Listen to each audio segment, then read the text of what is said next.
All right, what up, y'all? It's Metaphor back for more. To keep the roll, represent everyone's you and I verse.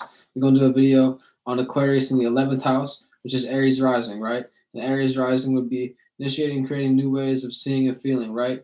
And 11th house in Aquarius would be fixed air, being able to adapt. I mean, pardon me, being able to communicate to others in your own fixed way. So your own fixed communication and thoughts, right?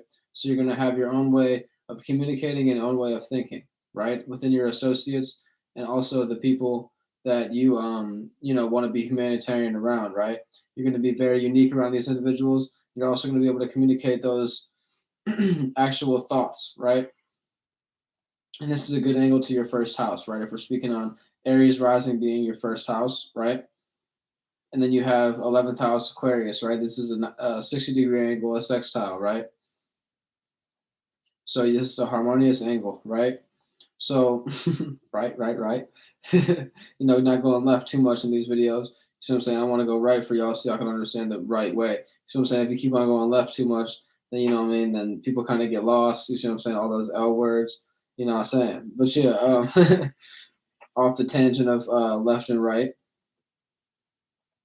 Aquarius in the 11th house would be humanitarian association, right? So you want to associate with people that actually benefit yourself. You see what I'm saying? Benefit your circumstance and benefit your people that you actually want to associate with in the future, right? So this fixed communication, this fixed thought pattern would be consistent or stubborn upon your own way of communicating, your own way of thinking, right? So people may see you as, okay, this individual sees it this way and there's no change in their mind. They could also see it as, okay, this individual sees it this way, and I can actually build on that because they see it this way. They already have this view on the world, so I already know how to maneuver around that view and actually, build on it for myself and build on it for themselves. We could actually both, have our own individual view and see where we're both coming from. And there's certain aspects I'm sure we would agree on, and other aspects we would disagree on. Right? This is what the 11th house is all about. It's an association, right? There's gonna be certain people you vibe with better than others.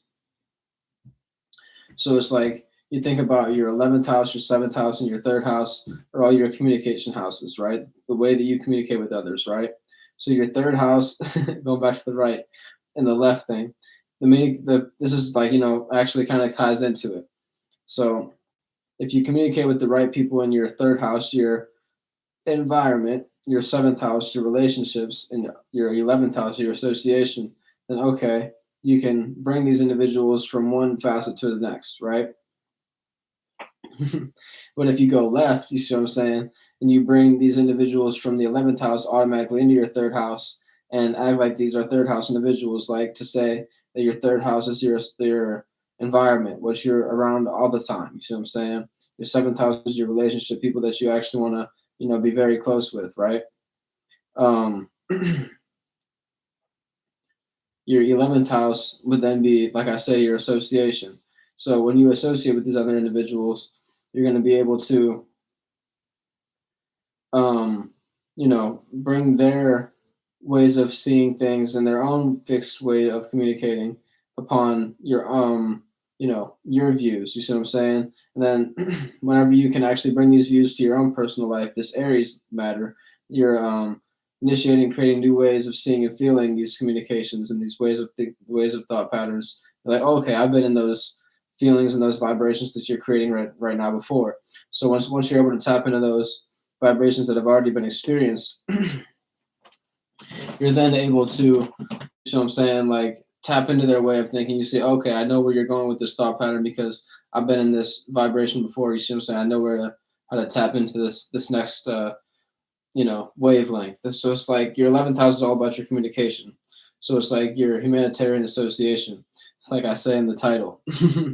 So how you associate with others as a human, and you actually bring these individuals to your own life and actually, you know, benefit and also give to these other people about, you know, the knowledge and wisdom you want to give to them, and also the other people that they could associate with. It's like the 11th house is very giving. So if you're able to be a very giving person, you can give to others, and others can give back to you. This is what your 11th house is all about, and that's how they advance to these other facets of your communication style, right? So like they advance from your 11th to your 7th. and maybe like you have more of a relationship with this individual, you know who they are, and then you bring them in your third house in your environment, right? On my phone, I'm recording it because I'm going live as well on my YouTube, so that way I can post it on my Facebook, and there's a little 10% remaining thing. So yeah, you know what I mean. I can't go do this video for too awful long. We can go finish it up though. You know what I'm saying? And the way that you can look at this, right, within your houses is your first house is always a trine to your fifth house, right? We're looking at your 11th house right now. So you think about the fifth house being Leo, and then your 11th house being Aquarius. It's an opposition. So you have an opposition between how you express yourself and how you associate with others. You see what I'm saying? So it's like you want to be humanitarian and associate with others and individuals that are going to bring you up. You see what I'm saying? But you don't want to have them bring bring themselves up so much that they kind of dim your own light. You see what I mean? It's kind of interesting. Like this fifth house Leo is like the way that you express yourself. You see yourself as the center of the universe when you're really speaking your mind. It's like Aries is real good at that as well. They're able to be in a space that nobody else has been and actually, bring light to that. You see what I mean? It's like whenever Leo is bringing their light, it's like they want to be seen because they believe everybody knows about this light. It's already been expressed a little bit, so that's why they're tapping into it. So it's like that, like I'm explaining with this opposition, it's like your communication style. You don't want to just be the only one on the stage. You see what I'm saying? You want other people to be able to relate to you as well and be on the stage with you. You see what I'm saying? Yeah, it's kind of interesting. I was getting a phone call on my phone as well. You see what I mean? Tap in with me. You see what I'm saying? You'll know when I'm being busy. If you on my live stream and you see where I go live, subscribe. You see what I'm saying? Who was calling me? You see what I'm saying? Much love. You know what I mean? But I appreciate you getting in contact with me. But yeah, it's just like that. You see what I mean? I could have expressed myself in a certain way, be like, oh man, you know what I mean? Why are you calling me when I'm on the live stream? Is that and the third? But it's like, well, people might not be all the way familiar yet. You see what I'm saying? See what I mean? It's not like I'm in the game for 10 years plus, you know what I'm saying? And like everybody know what's popping, you know what I mean? People still learning about what's, really going on with me. So yeah, that's a whole nother tangent. But yeah, shouts out to people getting in contact. um, and to relate it to the video, I'm saying like don't express yourself so much in that Leo facet where you think like, okay, I'm expressing myself, listen to what I got to say. And I'm the only one that got something to say. It's like, spread the love. You dig what I'm saying? But yeah, you always gotta find that balance though. So it's like if you don't feel personally comfortable with showing that love, there's other people that you're just, getting getting a rapport from and you're really getting a understanding for what they value and where they're coming from with their communication and like their thought patterns. Don't be so consistent in your way of communicating with them. Kind of switch it up. You see what I'm saying? Figure out where they're really coming from. You'd be like that. Be that humanitarian that can associate with anybody. You see what I'm saying? It's like you can adapt to anybody's thought pattern because you know every thought pattern already. You know what I'm saying? Some real Aries and Aquarius shit. But yeah, holla back at me, y'all. Much love.